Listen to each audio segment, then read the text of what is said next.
디가니까야의 첫 번째 경전인 법망경은 부처님께서 당시 인도에 존재하던 수많은 철학적 견해들을 어떻게 한 장의 그물로 걷어 올리셨는지를 보여주는 웅장한 서사입니다. 길 위에서 시작된 논쟁. 태양이 뜨겁게 내리쬐던 어느 날, 부처님께서는 500명의 비구들과 함께 라자가하 왕사성에서 나란다로 향하는 큰 길을 걷고 계셨습니다. 그 길에는 부처님의 일행만 있었던 것이 아닙니다. 유행자 수피아와 그의 제자 브라흐마다따도 같은 길을 걷고 있었죠. 그런데 묘한 광경이 펼쳐졌습니다. 스승인 수피아는 입에 거품을 물며 부처님과 법, 그리고 승가를 비난하고 있었고, 제자인 브라흐마다따는 그 옆에서 스승의 말을 정면으로 반박하며 부처님의 위대함을 찬탄하고 있었기 때문입니다.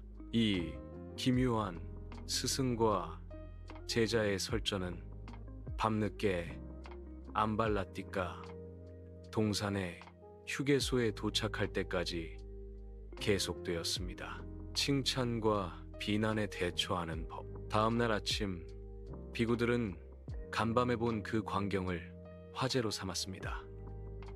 이때 부처님께서 다가오셔서 조용히 말씀하셨습니다. 수행자들이여, 타인이 나를 비난하거나 법을 비난하더라도 너희는 분노하거나 원망해서는 안 된다. 만약 화를 낸다면 그것은 너희 자신에게 장애가 될 뿐이며 그들의 말이 맞는지 틀린지조차 판단할 수 없게 된다. 반대로 누군가 나를 찬탄하더라도 너무 기뻐하거나 들떠서는 안 된다. 그 역시 판단을 흐리게 한다. 누군가 비난하면 이런 점 때문에 그들의 말은 사실이 아니다라고 밝혀주고, 칭찬하면 우리에게 그런 모습이 있으니 그것은 사실이다 라고 확인하면 그뿐이다. 부처님께서는 사람들이 흔히 자신을 칭찬할 때 쓰는 도덕적 행위들을 언급하셨습니다. 살생하지 않고 도둑질하지 않으며 거짓말하지 않고 사치 부리지 않는 모습, 식물을 함부로 꺾지 않고 곡식을 쌓아두지 않으며 오락이나 잡담을 멀리하는 모습, 점을 치거나 별의 움직임으로 기륭을 점치거나 뇌물을 주고받는 등의 그릇된 생계 수단을 쓰지 않는 모습. 하지만 부처님께서는 덧붙이셨습니다. 이런 것들은 범부들이 칭찬하는 사소한 것들에 불과하다. 내가 깨달은 심오하고 고귀한 법은 이런 도덕적 규범 그 너머에 있다. 62가지 견해의 그물, 즉 법망, 법의 그물이 경전의 핵심인 62가지 견해가 등장합니다. 부처님께서는 당시 수행자들이 집착하던 자아와 세계에 대한 모든 이론을 62가지로 분류해 하나의 그물 안에 가두셨습니다. 1. 과거의 얽매인 견해들 18가지 상주론 4가지.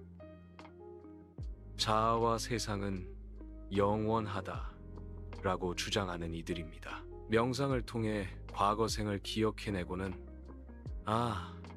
나는 예전에도 있었으니 앞으로도 영원하겠구나 라고 착각하는 경우입니다. 일부 상주론 4가지 범천 브라마은 영원하지만 우리는 그에 의해 창조되었으므로 무상하다고 믿는 이들입니다.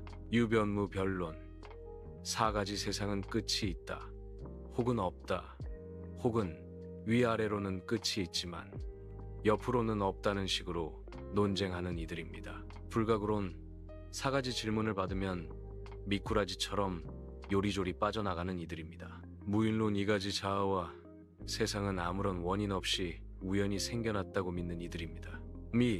미래를 점치는 견해들 44가지, 유상사후론 16가지, 죽은 뒤에도 자아는 의식이 있는 상태로 존재한다고 믿는 견해들입니다. 무상사후론 8가지, 죽은 뒤에는 의식 없이 자아만 존재한다고 믿는 견해들입니다. 비상비 비상사후론 8가지 죽은 뒤에 자아는 의식이 있는 것도 없는 것도 아니라고 믿는 견해들입니다. 단멸론 7가지 죽으면 끝이다. 자아는 완전히 소멸한다고 믿는 허무주의자들입니다. 현세 열반론 5가지 지금 이 오용락을 즐기는 것 혹은 깊은 명상 상태에 드는 것이 바로 완전한 열반이라고 착각하는 이들입니다.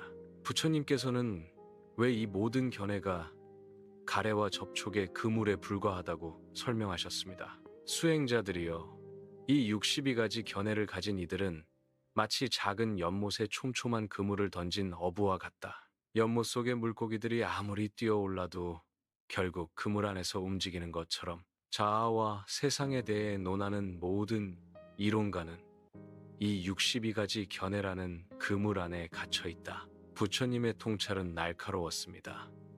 이 모든 견해는 결국 감각 접촉에 의해 일어납니다. 무언가를 보고, 듣고, 느끼면서 생긴 즐거움이나 괴로움에 반응하며 나의 자아를 상정하고 집착하기 때문에 이런 복잡한 이론들이 나온다는 것이죠. 부처님은 이 감각 접촉에 일어나고 사라짐, 그 달콤함과 위험함, 그리고 거기서 벗어나는 법을 있는 그대로 깨달으셨기에 그물 밖으로 걸어 나가신 분입니다. 설법이 끝나자 대지는 크게 진동했습니다. 아난다 존자가 이 법문의 이름을 무엇이라 불러야 할지 묻자 부처님께서는 이렇게 답하셨습니다. 의미의 그물, 법의 그물, 견해의 그물, 승리의 그물, 비할 데 없는 승리. 이것이 바로 우리가 법망경이라 부르는 모든 삿된 견해를 걷어내고 진실한 해탈의 길을 밝힌 위대한 선언입니다. 법망경의 핵심 요약은 비난과 칭찬에 흔들리지 마라. 도덕은 기본일 뿐 그것이 깨달음의 전부는 아니다. 세상의 모든 철학적 논쟁 62견은 결국 자아에 대한 집착과 감각 접촉에서 비롯된 그물이다. 부처는 62가지 사견의 그물 자체를 이해하고 벗어난 존재이기에 위대한 진리를 깨달은 분입니다.